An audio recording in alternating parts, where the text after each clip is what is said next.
ప్రభు నామానికి మహిమ కలుగును గాక. మీ అందరికి కూడా ఉదయకాలపు శుభములండి. అందరు ఎలా ఉన్నారు? బాగున్నారా?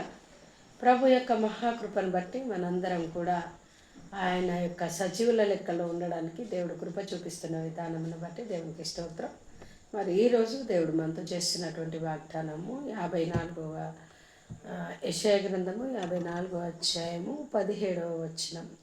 నీకు విరోధంగా రూపింపబడిన ఏ ఆయుధమును వర్తిల్లదు. దేవునికి మహిమ కలుగును గాక. ప్రియమైన దేవుని బిడ్డలారా, మనకి విరోధంగా ఎన్నో కార్యక్రమాలు జరుగుతూ ఉంటాయి. కొంతమంది అకారణంగానే మన మీద అసూయపడుతుంటారు. కొంతమంది మన అభివృద్ధిని ఓర్వలేకపోతుంటారు. కొంతమంది ఏదో ఒక రకమైనటువంటి నెపముతోని మన మీద యుద్ధం ప్రకటించుకుంటూ ఉంటారు అన్నమాట. అంటే ఎప్పుడెప్పుడు గొడవ పెట్టుకుందామా అని ఆలోచన చేస్తూ ఉంటారు.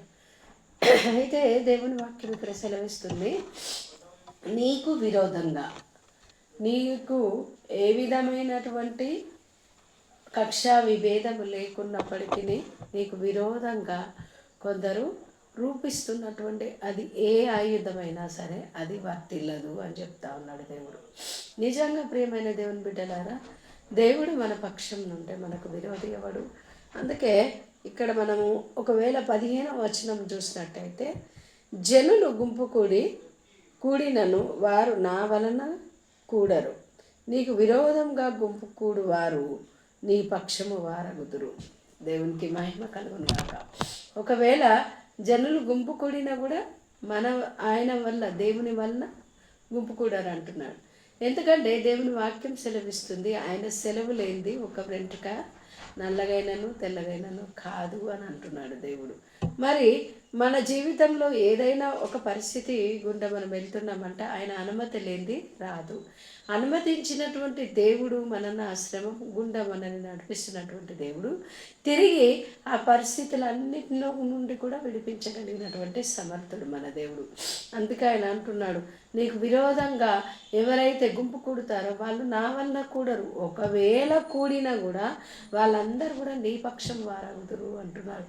ఎంత అద్భుతం అండి! నిజంగా దేవుణ్ణి కలిగి ఉండడం మనకెంతో ధన్యత. అందుకే దేవుని వాక్యంలో ఉంది, యెహోవా దేవుడు కాగల జనులు ధన్యులు. మరి ఆయనను మనం కలిగి ఉండడమే మనకు ధన్యత.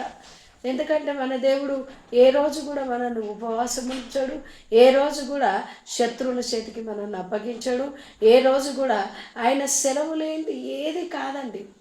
మనకు అనిపిస్తుండొచ్చు కొన్నిసార్లు, మరి అమ్మ కొంతమంది హతసాక్షులుగా మార్చబడుతున్నారు కదా, మరి వారు హతసాక్షులు అయిపోతున్నారు, వాళ్ళని ఎవరో చంపేస్తున్నారు కదా, మరి ఎట్లా? అది కూడా దేవుడు అనుమతిస్తాడంటే ఎస్, దేవుడు అనుమతిస్తాడు. అది ఎంత ధన్యత అండి, హతసాక్షిగా మారడం అనేది. నిజంగా ఆయన కృప మాత్రమే అది. హల్లెలూయా. అయితే ఏ జనులైతే మనకు విరోధంగా గుంపు కూడతారో ఆ గుంపు కూడినటువంటి జనులంతా కూడా మన పక్షం వారైతారంట. అందుకే దావీదు అంటాడు కదా, దేవా నా శత్రువుల ఎదుట నీవు నాకు భోజనమును సిద్ధపరిచి ఉన్నావు అంటాడు. దేవునికి స్తోత్రం. కొన్నిసార్లు కొంతమంది మన మీద అకారణంగానే మనల్ని ఏం చేస్తుంటారంటే, మనం తక్కువ స్థాయిలో ఉండాలని ఆశపడతారు. ఎప్పుడు చూసినా వీళ్ళు కొంచెం కింది స్థాయిలో ఉండాలి, మేమే మంచి స్థాయిలో ఉండాలనుకుంటారు. మీరు గమనించారో లేదో ప్రియమైన దేవుని బిడ్డలారా, అట్లా ఎవరైతే అనుకుంటారో వాళ్ళ ముందు దేవుడు మనల్ని నిలబెట్టే దేవుడు అంటున్నాడు. నా జీవితంలో చాలా చూశాను అలాంటి. మరి వాళ్ళకంటే తక్కువ స్థాయిలో ఉండాలని వాళ్ళు అనుకోవడం, దేవుని మహదైశ్వర్యమును బట్టి, ఆయన మహోన్నతమైన కృపను బట్టి ఒక మెట్టు నేను ఎక్కువగానే ఉండడానికి దేవుడు నాకు సహాయం చేస్తూ వస్తూ ఉన్నాడు. మరి ప్రియమైన దేవుని బిడ్డ, ఈరోజు కూడా నువ్వు ఏ పరిస్థితుల్లో ఉన్నావో నాకు తెలియదు, కానీ దేవుడు నీ పక్షంలో ఉన్నాడు. కాబట్టి నీకు విరోధి ఎవడు? నీకు విరోధంగా ఏ ఆయుధం కూడా వర్తిల్లదని ఆయన వాక్యం సెలవిస్తుండగా, మరి దేవుడు నీకు తోడై ఉంటున్నాడు. ఖచ్చితంగా ఆయన కృప నేను ఆవరించి ఉంటుంది. ప్రియమైన దేవుని బిడ్డ, అయితే నువ్వు చేయవలసిన అంశం ఏంటంటే, ప్రభా నువ్వు నాతో ఉండు, నాతో రా, నాలో ఉండు ప్రభా అని నువ్వు ప్రార్థన చేసుకోగలిగితే దేవుడు నీతో ఖచ్చితంగా ఉంటాడండి. దేవుడు నీ యొక్క ప్రతి మొరను ఆలకిస్తాడు. ఆయన నిజంగా మొరపెట్టు వారి మొరను ఆలకించకుండా ఉండలేని దేవుడు. కానీ చాలాసార్లు ఏం చేస్తామంటే, మనమే అధికారాన్ని చేతిలోకి తీసుకొని మనం ఫైట్ చేయాలనుకుంటాం. మనమే వాళ్ళు ఒకటంటే నేను కనీసం సగమైన అనలేనా అన్న ఫీలింగ్లోకి వెళ్ళిపోతాం మనం. వాళ్ళు ఇన్ని మాటలు అన్నారండి, అన్నీ మాటలు అన్నారండి, నన్ను ఇట్లా చేశారండి, అట్లా చేశారండి అని చాలాసార్లు మనం ఏం చేస్తామంటే గొడవకి దిగుతామండి. కానీ ప్రేమైన దేవుని బిడ్డ, ఆ గొడవలన్నిటిలో నుండి దేవుడు మనల్ని విడిపించి, దేవుడు ముఖ్యంగా మనం గొడవ పడకూడదు. ఎందుకు అని అంటే మన పక్షాన ఆయన యుద్ధం చేస్తాడు కదా. మనం గొడవ పడడం వల్ల అక్కడ విరోధం ఎక్కువైతుంది కానీ ఇంకేమీ లేదు అక్కడ ఫలితం. కాబట్టి మనం గొడవ పడకుండా దేవుని మీద మనం ఆధారపడ్డట్టయితే దేవుడు ఖచ్చితంగా మన పక్షంలో న్యాయం చేస్తాడండి. ఖచ్చితంగా. ఒకవేళ మనకు న్యాయం చేయనట్టు అని అనిపించినప్పటికీ కూడా మనము దేవుని మీద ఆధారపడ్డప్పుడు ఏదో ఒక రూపకంగా ఏదో ఒక రోజున నీకు ఖచ్చితంగా న్యాయం జరుగుతుంది. ఒకటి. రెండవది ఏంటంటే ఖచ్చితంగా దేవుడు నీ పక్షంలో వాళ్ళతో వాదిస్తాడు తప్పకుండా. మనకు అర్థం కాదు కానీ కొన్నాళ్ళ తర్వాత దాని ఫలితం మనం చూస్తాం, అప్పుడు సంతోషిస్తాం. హల్లెలూయా. మరి ఈరోజు నీ జీవితంలో ఎన్ని ప్రాబ్లమ్స్ ఉన్నాయో నాకు తెలియదు.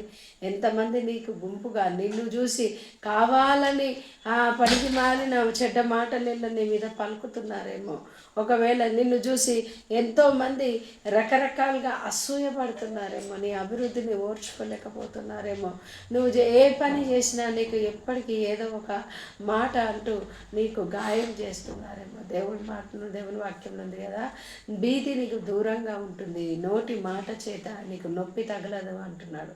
ఒకవేళ నీకు అలా అనిపిస్తుంటే నువ్వు పోరాడకు, నువ్వు ప్రార్థన చేయి, ఖచ్చితంగా వాళ్ళు నీకు దూరం అవుతారు. నువ్వు పోరాడకు, నువ్వు ప్రార్థన చేయి, ఖచ్చితంగా వాళ్ళ నుండి దూరం వెళ్ళిపోతారు. సహాయం చేసే దేవుడు మన దేవుడు. నువ్వు యుద్ధం చేయాల్సిన అవసరం లేదు, యుద్ధం యెహోవాది, ఆయనే యుద్ధం చేస్తాడు. ఆయన నీకు విరోధంగా రూపించబడిన ఆయుధం వర్తిల్లకుండా చేయని దేవుడు. మరి అట్టి కృప చేత మీ అందరినీ దీవించి ఆశీర్వదించుగాక. చిన్న ప్రార్థన చేసుకున్నాం. మహాపరిశుద్ధుడా, మహోన్నతుడా, జీవంగల యేసయ్యా నీకు స్తోత్రం. ప్రేమించి ఇచ్చిన ఈ సమయంను బట్టి నీకు స్తోత్రం తండ్రి. నీకు విరోధంగా రూపించిన ఆయుధం వర్ధిల్లదన్నావు. నిత్య నిబంధన నీతో చేసి మేము ముందుకు సాగుతుండగా తండ్రి మా పక్షంలో నువ్వు ఉండి అయ్యా మా మీదకి వస్తున్న ప్రతి విపత్తును మీ నామంలో తొలగించి ప్రతి విధమైన విరోధ భావం కలిగిన వారందరినీ కూడా మీ నామంలో క్షమించి ప్రభా వారిని మేము కూడా ప్రేమించగల మనసును మాకు అనుగ్రహించండి. అన్నిటికంటే ముఖ్యంగా ప్రభు ఎవరైతే మా పట్ల విరోధంను కలిగి అసూయను కలిగి ప్రభు రకరకాలైనటువంటి నెపములతో మా మీద కక్ష కట్టి ఉంటున్నారు, అట్టి బిడ్డలందరినీ కూడా మీ నామంలో మార్చండి అయ్యా. మరి ప్రభు పగ తీర్చుకుంటా నీ పని అన్నావు నాయన, నీకు స్తోత్రం.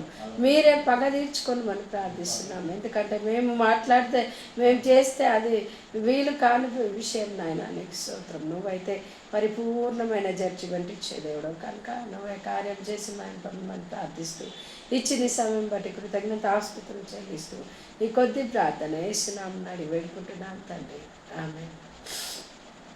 Thank you. ప్రియమైన దేవుని బిడ్డలారా, దేవుడు మీ అందరినీ కూడా దీవించి ఆశీర్వదించును గాక.